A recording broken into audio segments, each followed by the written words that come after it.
Hello, St. Bernard's Youth Group. So we're going to start this series today that is called Then and Now.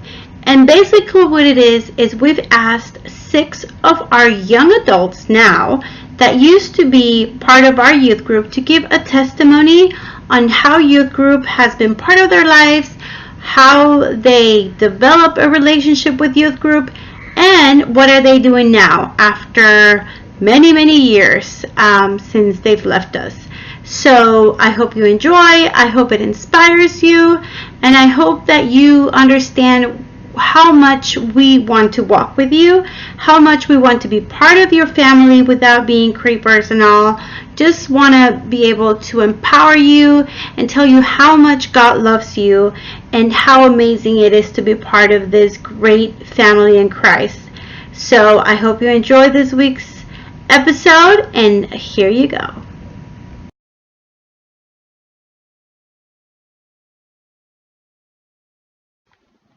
Hi everyone, my name is Jacob Wall.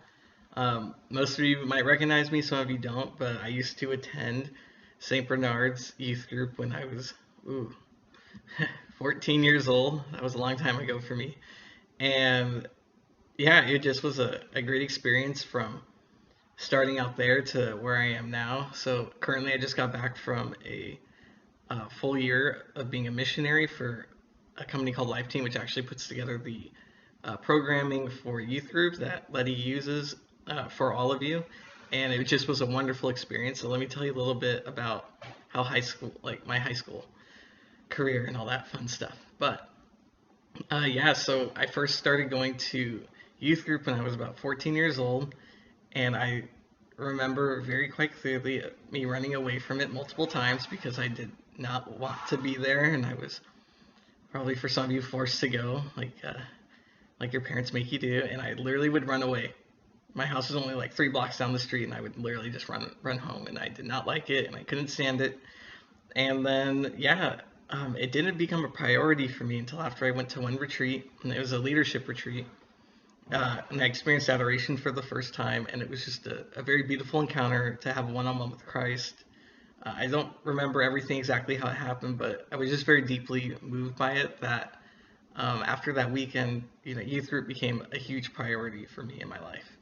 And it was a priority which I didn't think would ever be so important and be so such a strong foundation for my faith starting off in high school. So I attended Millennium High School, and it's in Tracy. It's a charter school. It's a small one, so I know there's a couple of you Falcons out there. And for me, throughout high school, I mean, school came pretty easy to me. But my main priority pretty much was like soccer, gaming, and youth group. And yeah, like if I wasn't on the field or playing, I usually was at youth group or helping plan something out for it. And at this time, youth group was not like how it was today. It was very small. It was run very differently. And it was just very exciting to come to youth group.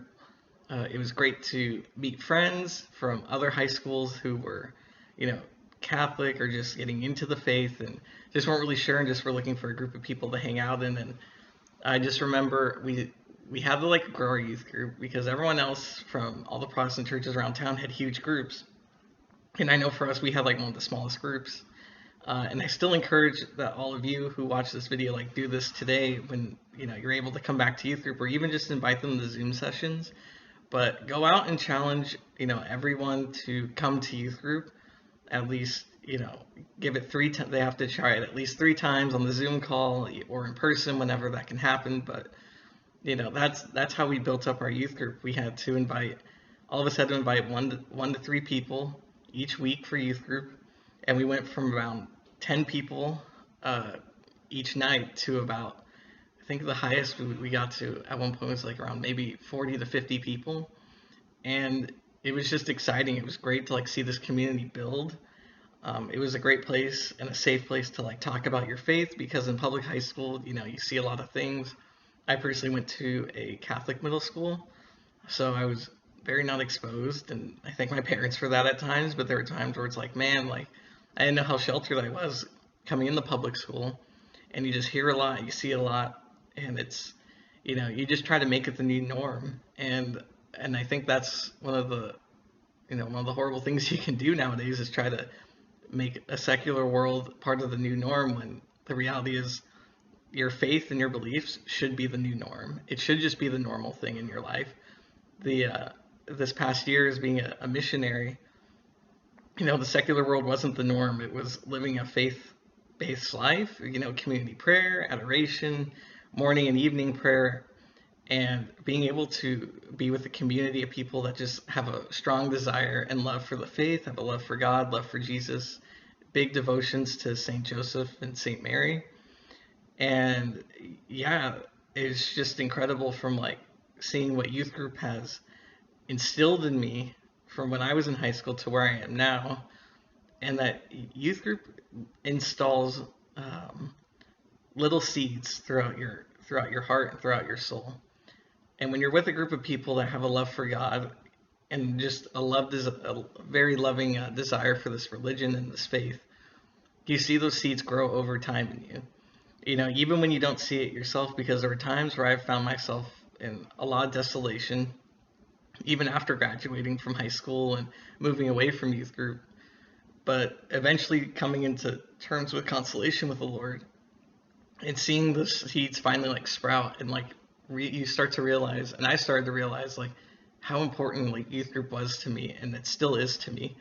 And our youth leader pretty much is my mom at times, and she just has a great love not only just for me but for her whole family, for all of you that attend, and even the core team. Like they love you so much, and that's the whole beauty of the Catholic faith is it's a religion about love and sacrifice. And it all starts with going into, it's not even going to youth group, it's going to church. It's waking up one morning and just making the sign of the cross and saying a prayer. And some of you may not know all the prayers, but that's okay. You can make up a prayer on your own. And I remember hearing that for the first time and I was like, wait, what? And at times you're like, man, how can these people pray like this? Like, I don't even, like, how do they, it just comes to their head, and sometimes I can't even get a word out. And all I can say, it takes time. And for all you athletes out there, like one way to get good at the sport is to practice. And it's the same with like your faith life. You have to practice. And I didn't realize that till like a couple of years out of high school. Like it's like reading a Bible verse a day, to reading a full scripture, to journaling about what it means, to Lectio Divina once a week saying a rosary, or really diving into Lent. Like this past year for me, like really diving into Lent. So I only had 3 meals a day, no snacking. And it wasn't like, oh, I'm going to make each meal as big as I can. It was like, no, they're going to be good portions where I'm still going to be hungry. Even like, I'm still going to be a little bit hungry, but I have to learn how to control my hunger and not just satisfy my desires every time. Like, oh, ooh, this looks good, I'm going to eat it right now. It's like, no, I'm really going to live into the sacrifice of Lent and really just, test myself and really push myself to grow in that matter of like, oh, even though I'm desiring that hunger, I don't need it right now. I can wait and I can handle it. And it all really comes through like starting that relationship with Christ. To me, the best way to start that relationship really is to say a prayer each morning. And then when you can, it's a little bit difficult now, but with everything online, and even though you can use Zoom, but just look up a holy hour with Jesus and do a live version of adoration with your computer. And I recommend, go into a quiet place, let people know that you're around and you just need some quiet time, and, try to spend, for some of you, an hour may be a lot, but spend 15 minutes one day, then spend 30, spend 45, and then eventually a whole hour with our Lord. And during that time, during that time, you do what you need to do. It could be through silence. It could be just through saying a prayer. It could be a reflection, reading a verse, even reading a spiritual book, about the faith. You're with the Lord, and He'll be with you, and He will open up different parts of your heart, different parts of your soul, and you'll have a greater understanding even for what you're reading, even though you may not understand what you're reading at times. But you just have to ask for that grace and just His presence will flow through you like running water, and he'll help you understand like whatever it is you're meditating on, reflecting on. And of course, he'll just be there as a father to you. If you're struggling with something, surrender it over to the Lord. Surrender it because you want to be better, you want to get better. And yeah, it's just like all these things I'm saying, it's like coming out of me 100 miles per hour, it feels like, just from coming back from this mission year. But this mission year to me was just like a complete healing throughout several years. There were many times where it's like people thought they knew who I was, but in reality, it was just like I'm wearing a mask. And I think that was like the hardest thing to come to terms with myself, and the hardest thing to admit at times is like, oh, I'm wearing a mask because I want to see people for the way they see me, but not for the way I want for me to see myself. And yeah, and the mask, after all of it was taken off, it was like coming back to being a 16-year-old in high school who had such a huge love for the Lord, that participated in youth group, that would actually, a group of us would probably get yelled at for over participating in youth group a lot, but it was just because we had such a burning love and desire to, you know, be with people that just love the Lord, and we wanted to grow deeper into our faith. Um, yeah, and if you're still on the if you're still on the fence about youth group, I recommend that you just keep pushing through, because the Lord is still working with you in those ways. Take your time, uh, but He's always going to be waiting there for you. If I could describe like this mission year for me in a parable, it would be the prodigal son. No matter what I've been through in my life, no matter the times I've been in desolation, the Lord is there just like the Father, waiting for His Son to come home. And yeah, when you come home, He's running to you. He's not just hanging out, just chilling, but He's waiting there. And then when you decide to come home to Him, He'll be there running out to you, just like the Father was waiting for His Son. Yeah, and His arms are going to be open wide, His heart's going to be open, and He's going to sheathe you in a cloak and just love you so deeply, so intimately. And yeah, it's just that's pretty much the best way I could describe it, was coming back home to the Father's arms, to His house, and realizing the great love that He has for me. I hope all of you are taking care during COVID. Um, and yeah, I've been praying for all of you, and thank you for continuing to go to youth group, and just for your yes and participating each week. And hopefully I get to see all of you soon. Have a good one.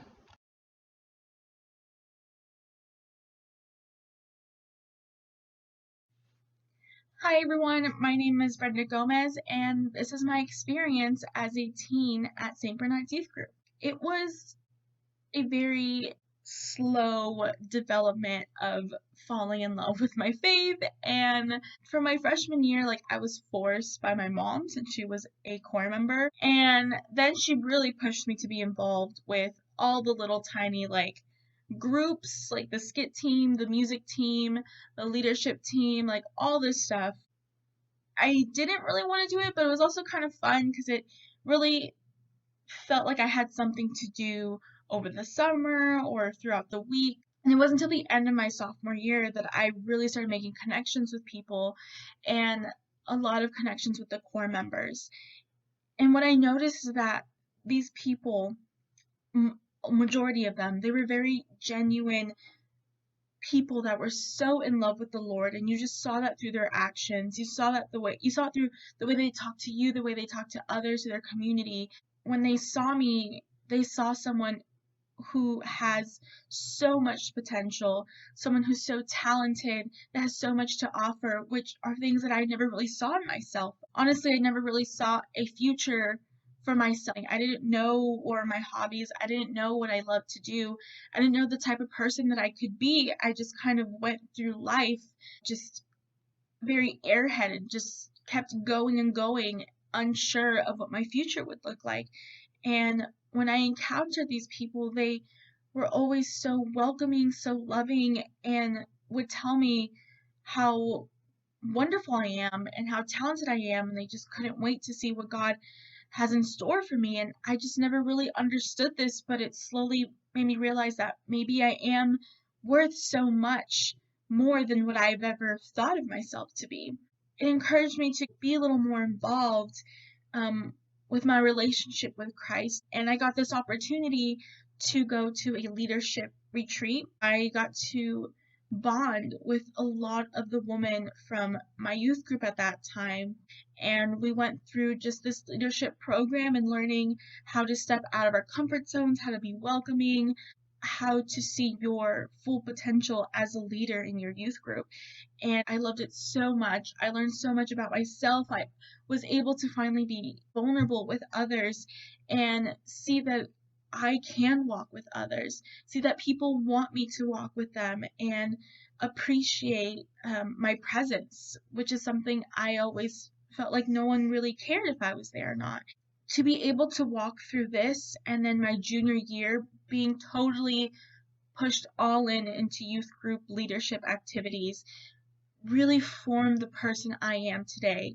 I didn't come out perfect from that. I just came out with a good foundation of what it means to be a child of God, what it means to be a leader at your youth group, how much God truly loves me.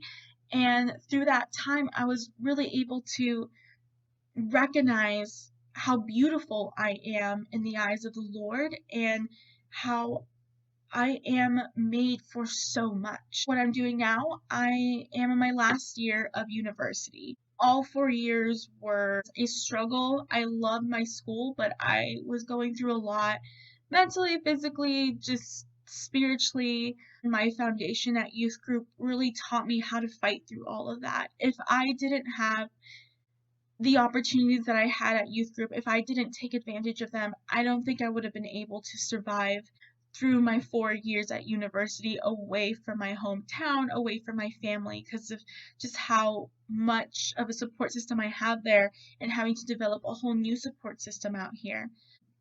I am a pastoral ministry major. What does that mean? It just means that we really just get to learn how to really use our leadership skills, our theology that we learn, business administration, and put that into practice at a parish. And I also have a minor in business, and I am currently working on my minor in psychology. My future plans, I just really want to work in ministry because my experience in youth group has showed me that I love to walk with people. I love to work with others. I love to hear what's going on in people's lives and not fix them, not help fix them, but help them take those steps in realizing their worth, realizing that they are capable of so much, and being able to help provide in any way that I can. And that's what I see a minister as, a person who just genuinely wants to walk with you. I guess in my relationships before, I loved being in groups, but now more than ever, I realize that it's important to have the right people in your life.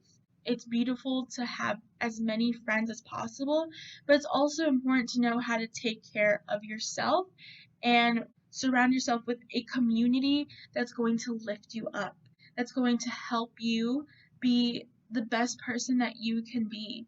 Not just that, but help you become a saint, that it's okay to be picky because these people are going to be the ones that help form you and who you want to become. And they teach me every day, and I teach them what it means to be a good, holy person, to really know how to strive for that relationship with God and remind each other and how loved we are. For sure, my involvement in youth group, my own growth in my spirituality, my faith, has really healed my family and has helped us grow in ways that we never thought we could.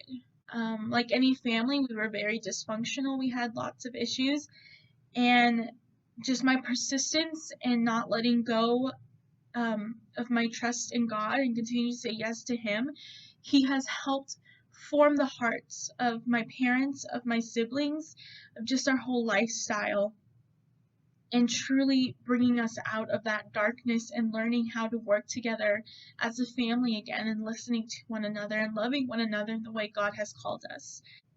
Youth group has most definitely formed my life.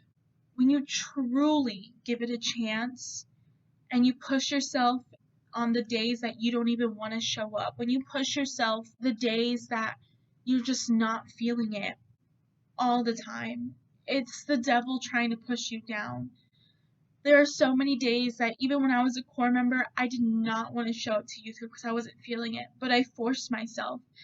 And even if I wasn't mentally there or like aware of what was happening, just simply stepping into the group with all the teams, with all the core members, with everybody that even though I was struggling to see my worth, even though I wasn't sure if I was truly loved and felt alone, just being able to be in that group gave me that taste of love again and helped me feel the presence of Christ. And so I encourage you guys that when you feel this way, when you feel down, when you think you just can't make it because you're not going to be mentally there or whatever, just push yourself. Just go.